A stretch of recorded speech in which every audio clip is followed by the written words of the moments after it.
Exactly where two store your crypto. আপনি আপনার কাছে থাকা ক্রিপ্টোকারেন্সিগুলোকে নিরাপদে কোথায় রাখবেন? রুল নাম্বার 1, আপনার কাছে থাকা ক্রিপ্টোকারেন্সিগুলো কখনোই আপনি দীর্ঘ সময়ের জন্য কোনো এক্সচেঞ্জারে রাখবেন না, হোক সেটা বাইন্যান্স, বাইবিট অথবা কয়েনবেস। অনেকে আবার এটাও বলবেন যে ভাই, বাইন্যান্স তো অনেক বড় কোম্পানি, এদের কাছে ক্রিপ্টোকারেন্সি রাখলে তো সেফই থাকার কথা। এখানে লক্ষণীয় ব্যাপার হচ্ছে বাইন্যান্সের মতো বিশ্বের বড় বড় ফাইন্যান্সিয়াল ইনস্টিটিউশনগুলোর উপর বিশ্বের বাঘা বাঘা হ্যাকার গ্রুপদের তীক্ষ্ণ নজর থাকে। এদিকে আমরা সবাই জানি ক্রিপ্টো ওয়ার্ল্ডে প্রতি বছরই মাল্টি মিলিয়ন ডলারের হ্যাকিং ইনসিডেন্ট হয়। সুতরাং বাইন্যান্সের মতো এই ধরনের সেন্ট্রালাইজড কোম্পানির উপর ব্লাইন্ডলি ট্রাস্ট করা এক ধরনের বোকামির কাজ। রুল নাম্বার 2, আপনার কাছে থাকা ক্রিপ্টোকারেন্সিগুলোকে নিরাপদে সেফলি স্টোর করার জন্য decentralised reputed crypto wallet choose করুন। ডিসেন্ট্রালাইজড ওয়ালেট হচ্ছে এমন এক ধরনের ওয়ালেট যেই ওয়ালেটের টোটাল নিয়ন্ত্রণ এবং অ্যাক্সেস শুধুমাত্র আপনার কাছে থাকবে। ওয়েল অর্গানাইজড কিছু ডিসেন্ট্রালাইজড ওয়ালেটের মধ্যে মেটামাস্ক, সেফপাল, ট্রাস্ট ওয়ালেট, কয়েন98, ফ্যান্টম ওয়ালেট উল্লেখযোগ্য। এই ওয়ালেটগুলো ওপেনিং এর সময় আপনাকে 12টি অথবা 24টি ভিন্ন ভিন্ন ওয়ার্ড অথবা সিড ফ্রেজ দেয়া হবে, আর সেই সিড ফ্রেজগুলোই হচ্ছে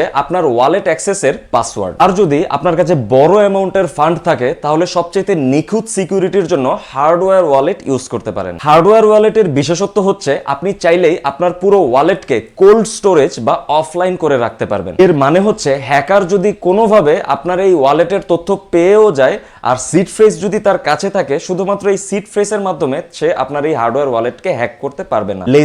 লেজার ন্যানো, ট্রেজর, এলিপাল, টাইটান এগুলো হচ্ছে বেশ জনপ্রিয় কিছু হার্ডওয়্যার ওয়ালেট। আপনার কাছে থাকা ক্রিপ্টোকারেন্সির ভ্যালু যদি 5,000 কিংবা 10,000 ডলারের বেশি হয় তাহলে অবশ্যই আপনাকে তখন হার্ডওয়্যার ওয়ালেট ইউজ করা উচিত। আর ক্রিপ্টো রিলেটেড এই ধরনের ইম্পর্টেন্ট টিপস পেতে চ্যানেলটিকে ফলো দিয়ে রাখুন।